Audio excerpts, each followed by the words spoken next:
Most of you have probably heard of Eureka Springs and what it's known for, such as Passion Play, Turpentine Creek, the Crescent Hotel, all on its cave. Nope. Let's rewind back to the Crescent Hotel. Ah, there we are. Right where we left off last time. Anyway, let's roll into this haunted story. On a mountain peak in 1884, architect Isaac S. Taylor designed a hotel for 1886, its opening year. It first started off as a resort for the rich and the famous. Due to financial difficulties, the Crescent didn't take long to close its doors, and it seemed like it had tragedy from the beginning.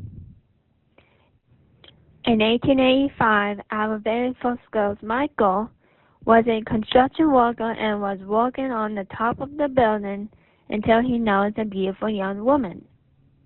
Michael jumped up and down and called up to him. Unfortunately, he lost his balance and started tumbling down and landing on the beam. And now that beam is part of room 218. And unfortunately lost his life. Michael was an Irish stoneman who is known in room 218. In 218, all kinds of things happen to the ladies, such as moving objects and making appearances that seem playful. When men stay in that room, nothing happens. Our second ghost is Dr. John Ellis. He was an in-house doctor during the late 1800s. His office was room 212.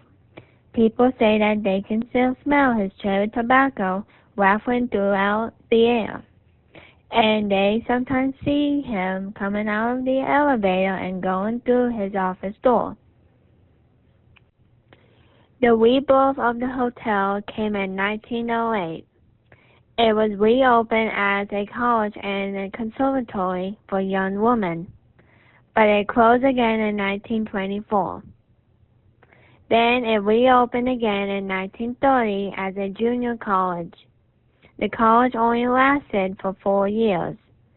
The college closed in 1934, but it turned into a summer hotel Our third ghost is a 4-year-old boy named Brecky, who died of complications arising from appendix.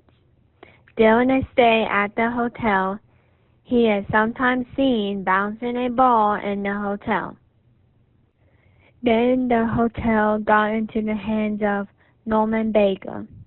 He turned the hotel into a hospital, and he decorated the hospital in strange colors. He said it was good for the patients. He claimed that he had a cure for cancer. Eventually, we found out that nothing was true about him. He just wanted to be a millionaire. Norman got arrested in 1940 for not having a medical license.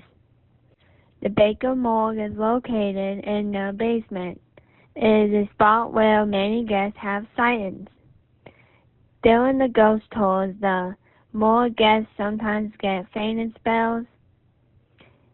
It's believed that people can feel the leftover energy of where the dead bodies were kept. Our fourth ghost today is Theodora. She was the head nurse and she was a patient for Norman. Theodora went to Dr. Baker to get rid of her cancer, but unfortunately she died.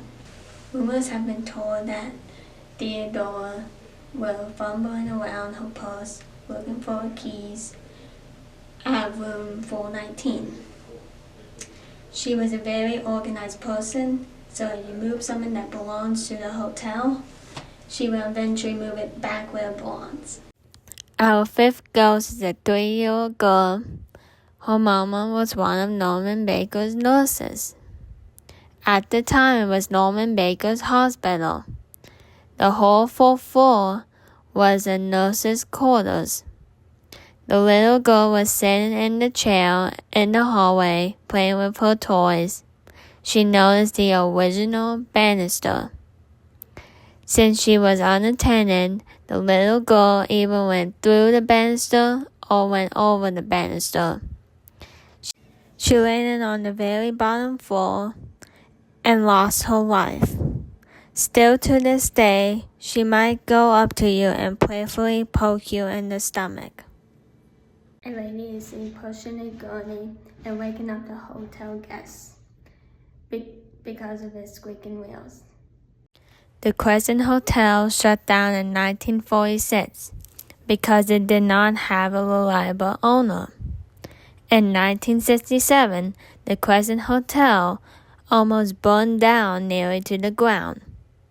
In 1997, Marty and Elise Womack bought the hotel and oversaw its 6-year renovation project. Mr. Womack has since passed away, but Miss Womack still owns the Crescent Hotel to this day.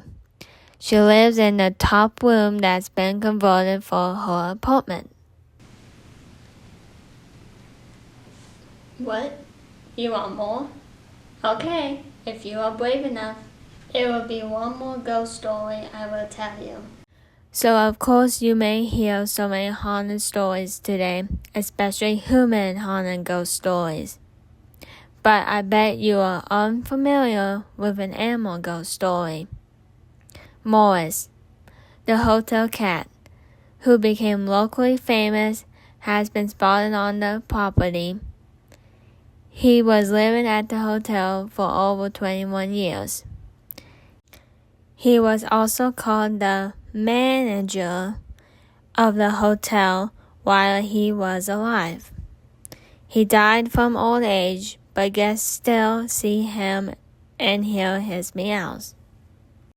Many believe that since the building was built on a mountaintop with lots of limestone, and since limestone absorbs and releases electric energies, that's why it has more physical events than most places. In 2005, the Sci-Fi Channel came to see if there was proof that the Crescent Hotel was haunted. Ghost hunters thought that anything was possible and named it the most haunted hotel in America. No matter who you are, no matter where you are, you should be aware of they are always watching you.